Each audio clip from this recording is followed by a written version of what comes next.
रोज की तरह गोदू घर का सारा काम खत्म करके अपने कमरे में अपने पति निवासराव का इंतजार कर रही थी। गोदू की नई नई शादी हुई थी। आधी रात होने को थी, लेकिन निवासराव का कुछ पता नहीं था। गोदू की सास आराम से घर के भगवान के मंदिर के सामने सोई थी। गोदू के मन में एक अजीब सी बेचैनी चल रही थी। तभी उसे बाहर की ओर से कुछ लोगों की आवाज़ आती है। वो अपने कमरे से निकलकर घर के दरवाजे पे आती है और चुपके से बाहर देखती है। तभी उसे बाहर पति निवास राव, ससुर त्र्यंबक राव और 3 अनजान लोग बैठे दिखाई देते हैं। वे सभी किसी बात पर चर्चा कर रहे थे।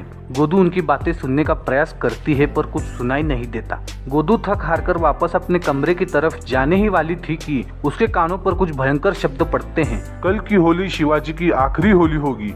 यह शब्द सुनते ही गोदू बेचैन हो उठी। वो बारीक ध्यान देकर बाहर बैठे सभी लोगों की बातें गौर से सुनने लगी। हमारी बहादुरगढ़ पर खान साहब से इस बारे में सारी बातें हो चुकी हैं। होली के त्योहार के बहाने हमारे 12 आदमी रायगढ़ पर पहले से ही पहुंच चुके हैं और 40 शस्त्रधारी लोग रायगढ़ के आसपास ही छुपकर तोप की आवाज के इशारे का इंतजार कर रहे हैं। कल जैसे ही शिवाजी होली के मैदान में पहुंचेगा, वैसे ही वाघ दरवाजे की तोप चलाई जाएगी और होली के रंग हवा में उड़ाकर उन रंगों की आड़ में हम शिवाजी का काम तमाम कर देंगे।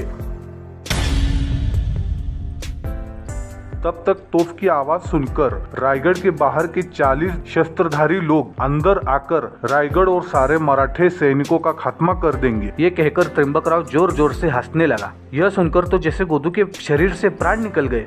गोदू शिवाजी महाराज के बहादुरी के किस्से बचपन से ही सुनती आ रही थी।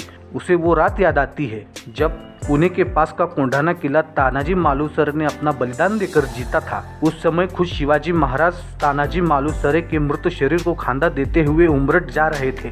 उस समय ये 8 साल की गोदू शिवाजी महाराज को देखने के लिए जंगल झाड़ी से होते हुए अपने गांव के कुछ लोगों के साथ चल दी थी। यादों में खोई गोदू अचानक होश में आती है और अपने राजा की जान बचाने के लिए वहां बंधे पाखरे नाम के घोड़े पर बैठकर रायगढ़ की ओर निकलती है। आधी रात को ही किसी चीज की परवाह किए बिना अपने राजा तक ये खबर पहुंचाने के लिए गोदू हवा से बातें करते हुए रायगढ़ की ओर घोड़ा दौड़ाती ही रहती है। सूर्योदय से पहले सुबह सुबह गोदू रायगढ़ के चित दरवाजे पर पहुंच चुकी थी। जब वो चित दरवाजे पर पहुंची तब उसका हुलिया प्रवास की वजह से बहुत बिगड़ चुका था। बाल बिखरे हुए, कपड़े फटे हुए, सब कुछ बिगड़ चुका था। उसने दरवाजे पर खड़े पहरेदारों से दरवाजा खोलने की खूब मिन्नतें की, लेकिन दरवाजे की चाबी किलेदार के पास रहती थी और किलेदार सुबह 7 बजे खुद आकर दरवाजा खोलता था। यह वहाँ का नियम था, इसलिए वहाँ पहरेदारों से बहस करने में वक्त बर्बाद करके कोई फायदा नहीं था। गोदू किले पर जाने का कोई दूसरा रास्ता ढूंढती है और बहुत ढूंढने के बाद उसे एक मुश्किल रास्ता मिल भी जाता है। वैसे तो रायगढ़ पर दरवाजों के अलावा दूसरा कोई रास्ता नहीं था, लेकिन बारिश का पानी निकालने के लिए किले पर एक बुरुज पर एक छेद किया गया था। एक आदमी उस छेद से बड़ी मुश्किल से किले पर जा सकता था। गोदू ने उसी छेद से जाने का फैसला किया। उस छेद से जाते वक्त गोदू को अगल बगल की झाड़ियां, कंकर पत्थर चोट पहुंचा रहे थे, लेकिन गोदू को तो बस कैसे भी करके शिवाजी महाराज तक पहुंचना था। बड़ी मुश्किल से कई सारी चोटें खाकर गोदू उस छेद द्वारे किले पर पहुंची। किले पर जाते ही वो शिवाजी महाराज के महल की तरफ दौड़ी, लेकिन महल के बाहर दरवाजे पर ही महल के पहरेदारों ने उसे रोक लिया। गोदू उन पहरेदारों से महाराज की जान को खतरा होने की बात बताती है, लेकिन पहरेदारों ने उसका हुलिया देख उसकी बातों पर यकीन नहीं किया। उधर त्र्यंबक राव और निवास राव को गोदू रायगढ़ जाने का शक आता है। दोनों को अपनी जान पर बन आती है। अगर गोदू ने उनकी असलियत शिवाजी महाराज को बता दी तो शिवाजी महाराज या तो उन्हें हाथी के पैरों के नीचे दे देते या तो टकमक की चोटी से नीचे फेंक देते।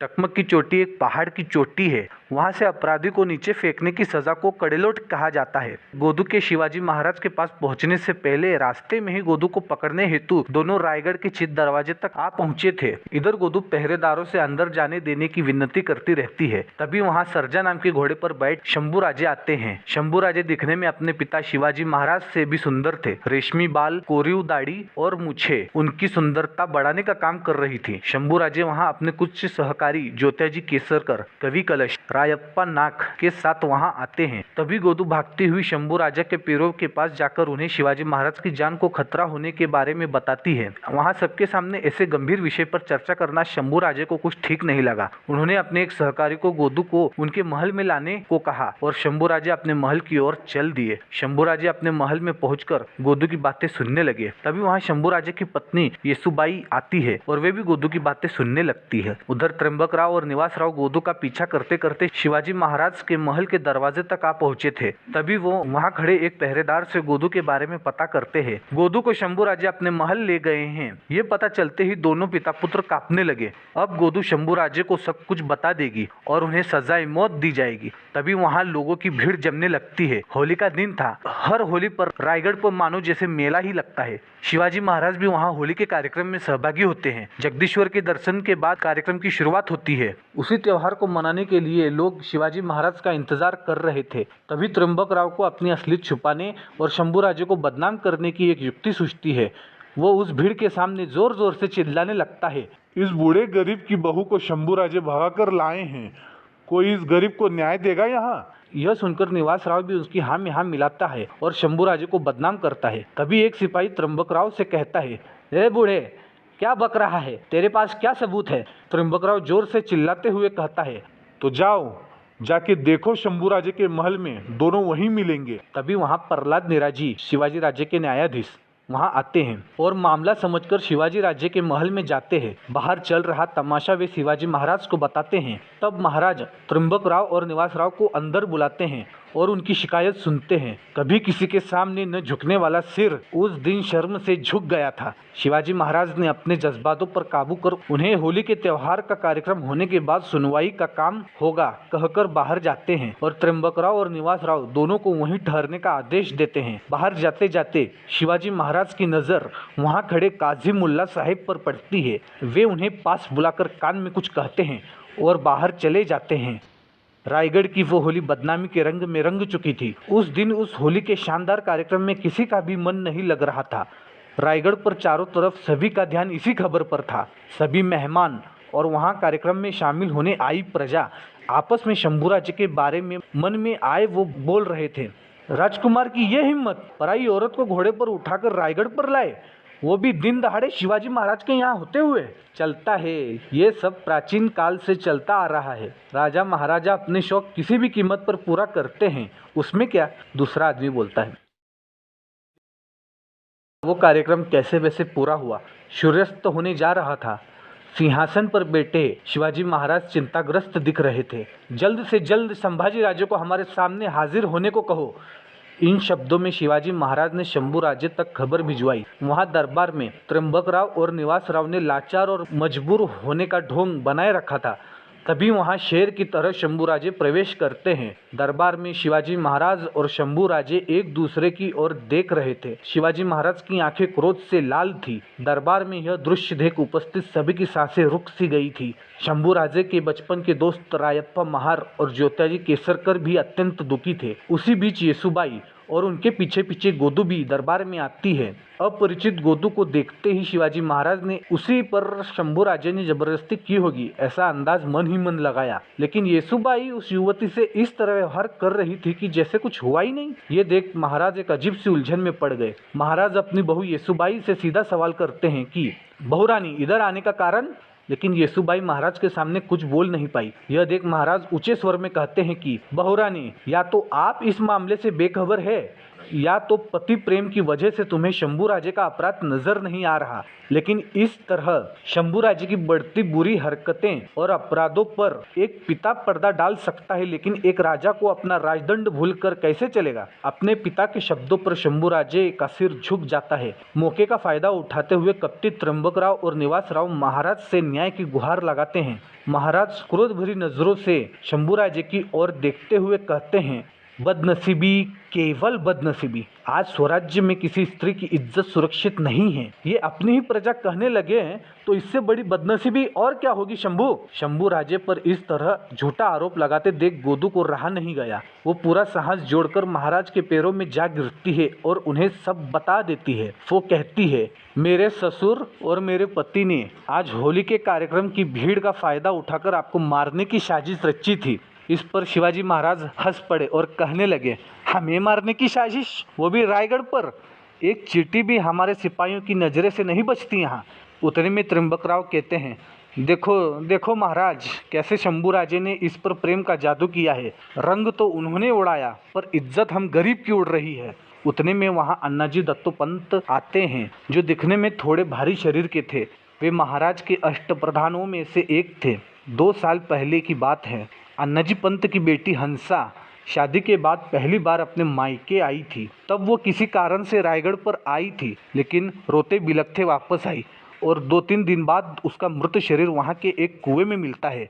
हंसा का ऐसा करने का कारण सभी जन अंदाज लगाते हुए कहते थे कि हंसा पागल हो गई है, तो कोई कहता था कि हंसा पर बलात्कार हुआ था, उसी वजह से उसने आत्महत्या की। परंतु इस मामले में कुछ लोग शंभू राजे का भी नाम ले रहे थे। उसी दिन से अनाजी पंत शंभू राजे से बदले की भावना रखते थे। गोदू अनाजी पंत की साली की बेटी थी। इस मामले को गंभीर बनाने हेतु अनाजी पंत महाराज से कहते हैं, राजे, कल्याण की मुसलमान सूबेदार की बहू को साड़ी चोली देकर सम्मान के साथ वापस भेजने वाले आप ही थे ना। महाराज कुछ बोलते उससे पहले येसुबाई कहती है, सबूत के बिना किसी पर ऐसा आरोप करने का अधिकार किसी को नहीं होता। इज्जत तो राजकुमार की भी होती है। तभी वहाँ काजी मुल्ला आते हैं। महाराज उनकी तरफ बड़ी आशा से देखते हैं। उनकी न्याय बुद्धि पर महाराज को पूरा भरोसा था। 60 साल के मुल्ला साहेब महाराज को झुककर प्रणाम करके कहते हैं, महाराज, आपके आदेश के अनुसार मैंने वाग दरवाजे पर तोप के लिए भेजी गई बारूद की जांच की। वो आतिशबाजी की बारूद नहीं थी, युद्ध में इस्तेमाल होने वाली तोप गोले थे। यह सुनकर वहां उपस्थित सभी के पैरों तले जमीन खिसक गई। महाराज के स्वराज की राजधानी रायगढ़ पर इतनी बड़ी साजिश, ये बात तो बहुत चिंताजनक थी। मुल्ला हैदर अपनी जांच का तफसील देते हुए कहते हैं कि किले के बारूद खाने से तोप गोले वाग दरवाजे पर तो क्या कहीं भी भेजे नहीं गए। उस दिन कुछ 7-8 संशयित लोग वहां दिखाई दिए थे। कान्हूजी भांडवलकर के पतक ने उन्हें रोका था, लेकिन वे सभी कैद की डर से भवानी चोटे की ओर दौड़े और वहां से नीचे छलांग लगा दी। उन 7-8 जन में से 4 की लाश मिली है। कपड़े से तो वो बाहर के पठान मालूम पड़ते हैं और उन्हें पहले कभी यहाँ देखा भी नहीं गया। यह सुनते ही महाराज की नजरें गोदू की तरफ कृतज्ञता से देखने लगती है। दुश्मनों की एक बड़ी साजिश गोदू की वजह से नाकामयाब हुई थी, इस बात पर महाराज को अब यकीन हुआ। यह देख अन्नाजी पंत को भी दाल में कुछ काला होने का एहसास हुआ। उन्होंने उस मामले से दूर रहना ही ठीक समझा। तभी शिवाजी महाराज ने त्रिंबकराव और निवासराव को बंदी बनाने का आदेश दिया। त्रिंबकराव और निवासराव को बंदी खाने में ले जाया गया, लेकिन अब शिवाजी महाराज को बचाने के चक्कर में गोदू का बसा बसाया घर टूट चुका था। अब वो कहाँ जाएगी, इस सवाल का जवाब किसी के पास नहीं था। तभी गोदू येसुबाई की दासी बनकर रहने की इच्छा प्रकट करती है। येसुबाई इस बात के लिए मान जाती है। वे गोदू को अपनी एक दासी को दासीवास में ले जाने को कहती है। दिन से छत्रपति शिवाजी महाराज का राज्याभिषेक हुआ था।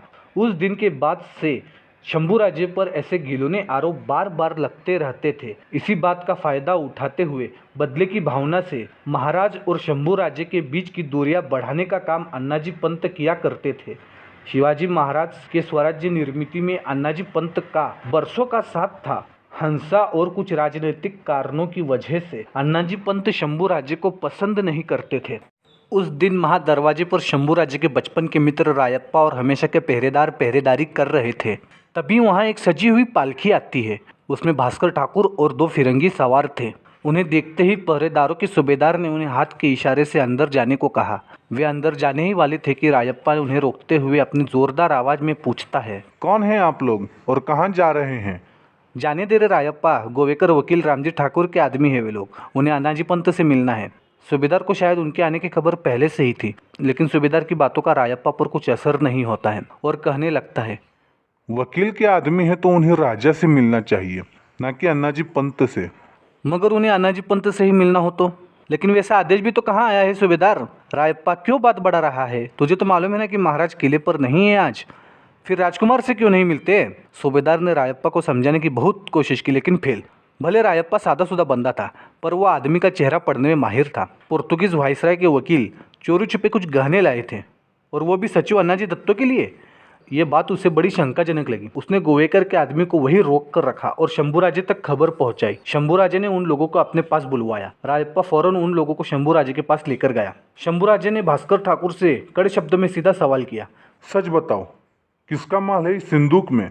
डरे हुए भास्कर ठाकुर ने एक ही पल में सब कुछ सच उगल दिया। 2 बड़े रत्नहार है जी, फिरंगी के वकील रामजी ठाकुर ने गोवा से भेजे हैं। पिछली बार जब खुद रामजी ठाकुर रायगढ़ पर शिवाजी महाराज से मिलने आए थे, तब उन्होंने महाराज को वायसराय द्वारा बहुत कुछ नजराने दिए थे। तब वे सचिव अनाजी पंत और मोरोपंत के लिए नजराना लाना भूल गए थे। इस पर मोरोपंत जी ने तो कुछ नहीं कहा, लेकिन अनाजी पंत ने वायसराय से शिकायत करते हुए कहा कि इस तरह राज्य व्यवहार के सूत्रधारों को नाखुश करना ठीक नहीं। कल को इन छोटी छोटी गलतियों से बड़े बड़े कामों में भी व्यत्यय आ सकता है। इसीलिए ये 2 रत्नहार अनाजी पंत के लिए गोवा के वायसराय ने भिजवाए हैं। सारी बातें सुनकर शंभूराजे कहते हैं, तो ठीक है, हम स्वराज्य के राजकुमार इस अधिकार से ये रत्नहार स्वीकार करते हैं। शंभूराजे ने अपने बाजू में खड़े कवि कलश को उन्हें लिखित में पोस्ट देने को कहा। जब सब वहां से निकल जाते हैं, तब कवि कलश शंभूराजे के सामने हाथ जोड़ते हुए समझाते हैं कि राजन, ये ठीक नहीं, जरा आहिस्ता विचार करके। शंभूराजे हंसते हुए कहते हैं, क्यों? अनाजी पंत तो राजे की 40-40 साल तक ईमानदारी से सेवा करने का दावा करते हैं ना। लेकिन राजे, इन रत्नहार का क्या करना है? जिसका है उसे मिल जाएगा, लेकिन उसे वो हमसे मांग कर लेके जाना पड़ेगा। शंभूराजे हंसकर कहते हैं। उस दिन शाम को अनाजी पंत का छोटा भाई सोमाजी दत्तो शंभूराजे के पास आकर कहता है, राजकुमार, हमारे ज्येष्ठ बंधु ने गोवा के सोनार को रत्नहार बनाने को कहा था। आज सोनार के आदमी यहाँ आए थे, लेकिन शायद गलती से आपसे मिलकर चले गए। सोमाजी ने घबराते हुए अपनी बात खत्म की। हाँ, रत्नहार तो हमारे पास पहुंच चुके हैं, लेकिन वो गोवा के सोनार ने नहीं, वायसराय के आदमियों ने हमें दिए हैं। ये सोनार अपना सामान पहुंचाने का काम वायसराय के आदमियों से कब से करने लगे सोमाजी काका? शंभूराजे के इस सवाल का सोमाजी दत्तो के पास कोई जवाब नहीं था। शंभूराजे गरजते हुए कहते हैं, हमें सब कुछ पता चल चुका है। जाओ, जाकर बताओ अनाजी पंत को। स्वराज्य के राजा हमारे पूज्यनीय पिताजी को भी जब ऐसे नजराने मिलते हैं तो वो सरकारी खजाने में जमा करते हैं, और ऐसे नजराने अनाजी पंत कहाँ जमा करते हैं? शंभूराजे की बातें सुन सोमाजी सिर झुकाकर वहां से निकल जाते हैं। फिर उसके बाद रत्नहार मांगने अनाजी पंत की तरफ से वहां कोई नहीं आता। कुछ दिन बाद किन्हीं कारणों से शिवाजी महाराज ने अपने अष्टप्रधान मंत्री और कुछ प्रमुख सहकारी को खाने पे बुलवाया था। महाराज के साथ अनाजी पंत, मोरोपंत, राहुजी सोमनाथ, बालाजी आवजी और शंभूराजे खाना खाने बैठे थे। बालाजी आवजी तो महाराज के बहुत खास थे, वे उनको अपना भाई मानते थे। अनाजी पंत सांवले रंग के और ताकतवर थे। मोरोपंत खड़े चेहरे के थे और उनकी आंखें छोटी छोटी मोतियों की तरह चमकदार थी। माथे पर गंध उन्हें शोभा देता था। अनाजी पंत और मोरोपंत महाराज के साथ सालों से काम कर रहे थे। अनेकों जिम्मेदारी महाराज ने उन पर सौंपी थी। दोनों ही अपने अपने कामों में कुशल थे, लेकिन दोनों की आपस में बिल्कुल नहीं जमती थी। हमेशा संभल संभल कर बोलने वाले अनाजी पंत उस दिन खुद को रोक नहीं पाए। शंभूराजे की तरफ देखते हुए महाराज से कहते हैं कि महाराज, फिरंगी सोनार बहुत बढ़िया गहने बनाते हैं, इसीलिए हमने उन्हें मुद्रा देकर 2 रत्नहार मंगवाए थे। पर वो रत्नहार शंभूराजे को इतने पसंद आए कि वो उन्होंने अपने पास ही रख लिए। शंभूराजे अन्नाजी पंत को करारा जवाब देते हुए कहते हैं कि वो रत्नहार तो हमने कब के सरकारी खजाने में जमा करवा दिए हैं, चाहे तो आप कभी भी देख सकते हैं। हमारे पास उसकी पोछ पावती भी है। इस पर वहां बैठे सभी अष्टप्रधान उनसे नजरें चुराने लगते हैं। तभी शंभूराजे शिवाजी महाराज से कहते हैं कि आबा साहिब, आप ही हमेशा कहते हो ना, कभी दूसरे राजा के मुंशी या वकील के सामने कभी मजबूर नहीं होना चाहिए, नहीं तो ये स्वराज्य के विनाश का कारण बन सकता है। इस पर शिवाजी महाराज कुछ नहीं कहते। इस बात पर वहां बैठे सभी लोग आश्चर्य करते हैं। शंभूराजे की हरकतें उनके लिए कभी भी खतरा पैदा कर सकती है। इस बात का अनाजी पंत को डर सता रहा था। शंभूराजे का कुछ तो करना चाहिए, अनाजी पंत मन ही मन सोचते हैं। कुछ दिन बाद शंभूराजे अपने वाड़े के पीछे के बगीचे में अपनी पत्नी येसुबाई के साथ वहां बंधे झूले पर बैठे थे। इस तरफ पति पत्नी को बहुत दिनों बाद एक दूसरे के लिए समय मिला था। शंभूराजे उस दिन आनंदित लग रहे थे। येसुबाई मानो इस पल का कब से इंतजार कर रही थी, क्योंकि पिछले कुछ वर्षों से उनके मन में एक सवाल था जो उन्हें सोने नहीं दे रहा था। लेकिन शंभुराजे हमेशा राजकारोबार में व्यस्त रहते थे। मौके का फायदा उठाते हुए येसुबाई ने उस दिन वो सवाल पूछ ही लिया। जो लड़की भाई, उसे उठाकर अपना शौक पूरा करना तो राजा का अधिकार ही होता है ना। ये क्या कह रही हो येसु? ये सब तो मुगल सल्तनत और सुल्तानों के राज्य में होता है, यहाँ शिवाजी राजे के स्वराज्य में नहीं। शंभुराजे ने ऊंचे स्वर में कहा। तो फिर अनाजी दत्तो प्रभुनिकर की लाडली बेटी हंसा पर अत्याचार करके आपने कौन सा पराक्रम किया है राजे? येसुबाई गंभीर स्वर में कहती है। ये क्या कह रही हो येसु? शंभुराजे कहते हैं। जो लोग कहते हैं वही कह रही हूँ, येसुबाई कहती है।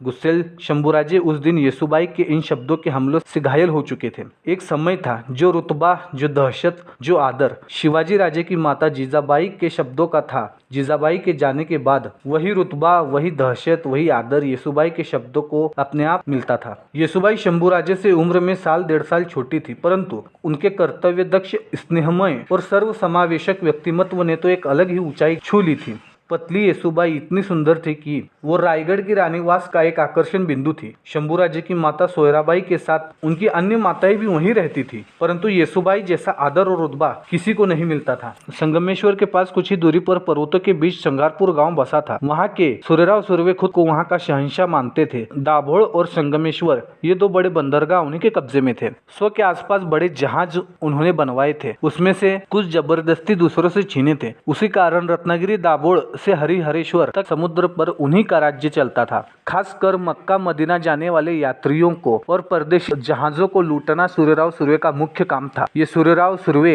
येसुबाई के नानाजी थे। येसुबाई के पिता पिलाजी शिर्के एक प्रमुख सरदार के पद पर इसी सूर्यराव सुर्वे के दरबार में काम करते थे। वे वहीं के कुटेर गांव के रहने वाले थे। पिलाजी शिर्के शिवाजी महाराज के पराक्रम से परिचित थे।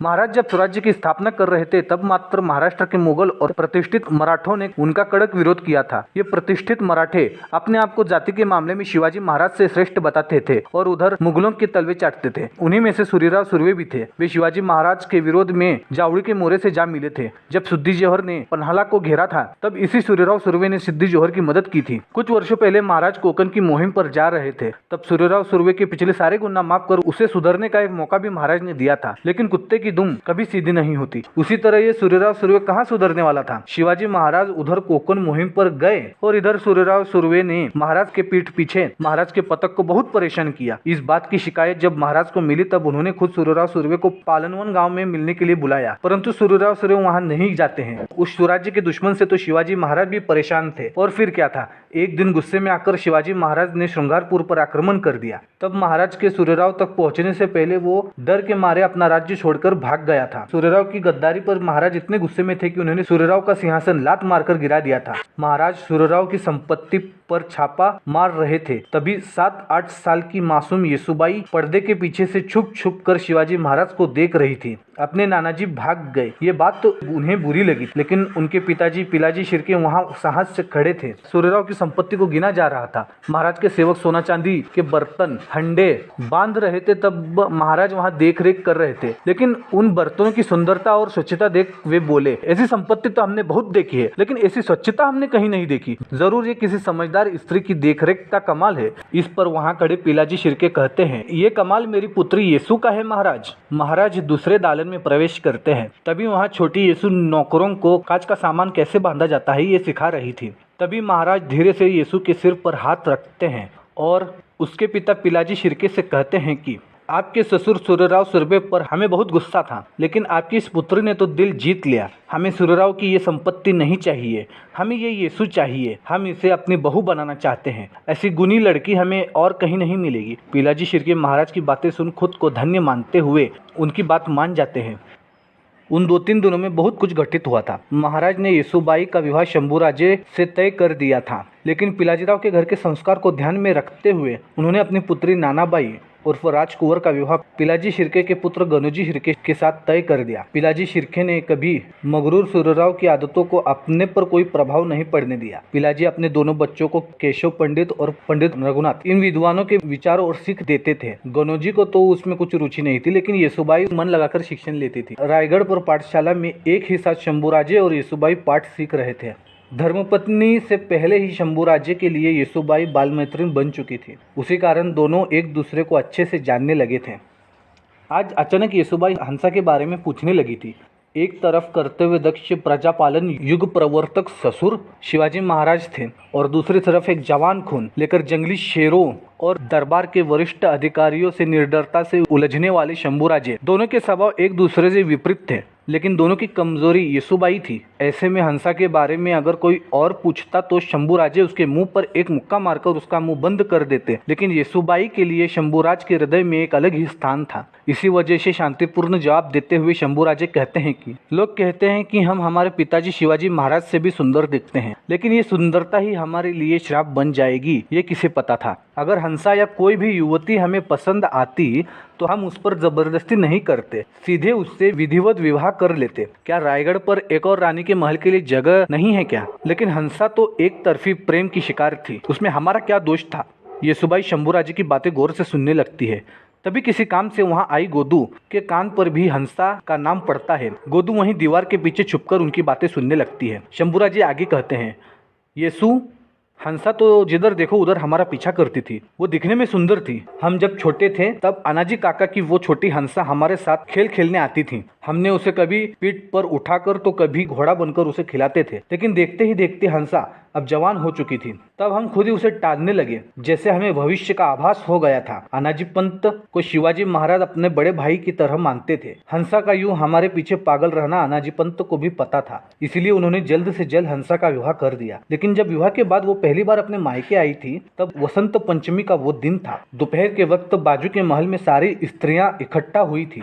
आप भी वहीं थी येसु। उस दिन सबसे चोरी छुपे हंसा वहां से हमारे महल में आती है। हम काव्य लेखन करने में मग्न थे। पहरेदारों को हमने सख्त आदेश दिया था कि किसी को अंदर न भेजे, लेकिन हमने ही हंसा को बुलाया है, ऐसा पहरेदारों को झूठ बोलकर वो अंदर आई। अंदर आते ही उसने हमें गले लगा लिया और अपने प्रेम का प्रस्ताव उसने हमारे सामने किया, लेकिन हमने उसे समझाया, तुम पंत काका की पुत्री हो, ऐसा करना तुम्हें शोभा नहीं देता। तुम्हारी इन हरकतों से महल में सुरंग लग सकते हैं। लेकिन वो नहीं मानी और हमें कसकर फिर से गले लगा लिया और हमारे माथे पर चुमने लगी। तब हमने उसे जोरदार तमाचा भी जड़ दिया, लेकिन वो प्रेम में इतनी पागल थी कि हमारी बातों का उस पर कुछ असर नहीं हुआ और वो जबरदस्ती हमें कभी गले लगाती तो कभी हमारा माथा चूमती। हमने उसे दूर धक्कलते हुए फिर उससे गालों पर तमाचे जड़ दिए। फिर भी वो पागल हंसते हुए कहने लगी, तुम्हारे प्रेम में खुद को भुला चुकी हूँ। मेरा पति मुझे बिल्कुल पसंद नहीं, बस एक बार मुझे अपने गले से लगा लो राजे। कहकर उसने फिर हमें कस कर गले से लगा लिया। फिर हमने भी गुस्से में फिर जोरदार तमाचे और मुक्के मारे। हमारा एक मुक्का तो उसको इतनी जोर से लगा कि उसके दांतों से खून आने लगा और ओठ उसी वक्त सूज गए।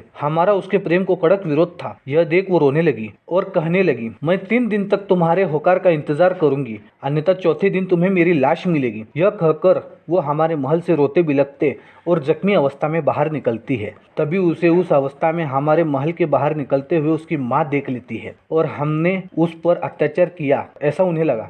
लेकिन जब 4-5 दिन के बाद हंसा की लाश पाचाड़ गांव के एक कुएं से मिलने की खबर हम तक पहुंची तो हमारी बोलती ही बंद हो गई थी। हम हमारी बाजू किस मुंह से महाराज या अन्ना पंत को बताते। हंसा ने तो प्रेम की आग में खुद की जान ले ली, लेकिन उस पर अत्याचार करने का गुनाह मात्र हमारे नाम कर गई और सारी दुनिया वाले हमारे इश्कबाजी के झूठे किस्से सुनाते हैं। उस दिन येसुबाई को शंभूराजे के मन की स्थिति समझी और उनके मन की सारी शंका कुशंका खत्म हुई और दीवार पर कान लगाकर उसकी बातें सुनने वाली गोदू मन ही मन रोने लगी और वहां से चली गई।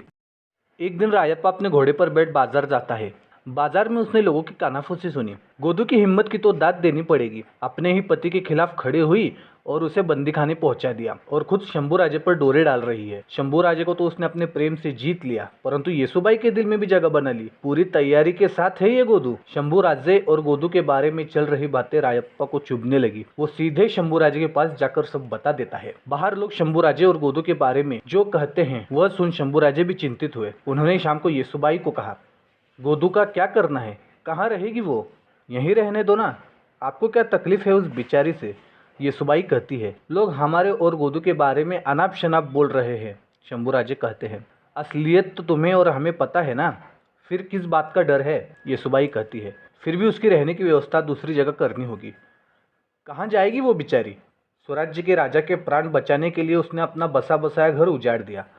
इस बात का आप उसे इनाम नहीं दे सकते तो कम से कम सजा तो मत दीजिए। येसुबाई जरा सुर बढ़ाते हुए कहती है।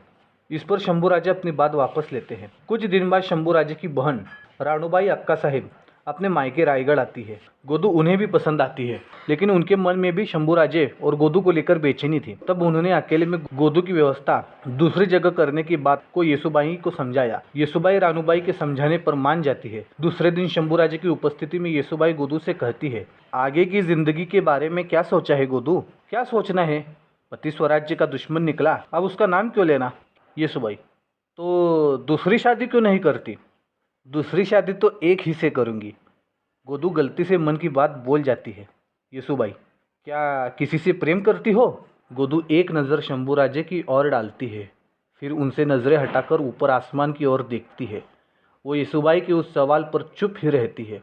कुछ दिन बाद गोदू खुद अपनी बूढ़ी बुआ के पास जाकर उनकी सेवा करने की इच्छा येसुबाई से कहती है। येसुबाई और शंभूराजे ने उसके जाने की व्यवस्था की और जरूरत पड़ने पर हक से बोलने को भी कहा। गोदू आंख में आंसू लिए शंभूराजे की तरफ देखते हुए पालकी में बैठकर निकल जाती है। दूसरी तरफ राहुजी सोमनाथ के हाथ कुछ खत लगते हैं। वे खत त्र्यंबकराव ने बहादुरगढ़ के बहादुर खान को लिखे थे। जो तय हुआ था उसके अनुसार हमारी मदद कीजिए, यहाँ से छूटकर हम आपकी सेवा में लग जाएंगे, इस तरह का वो खत था। इस खत से पूरी तरह सिद्ध हो जाता है कि त्र्यंबकराव और निवासराव स्वराज्य द्रोही थे और धोखादायक कैदी मानकर दोनों को हमेशा के लिए कालकोठरी में डाल दिया जाता है। इस तरह गोदू की बहादुरी भी साबित होती है और लोगों की नजरों में गोदू के लिए आदर बढ़ जाता है।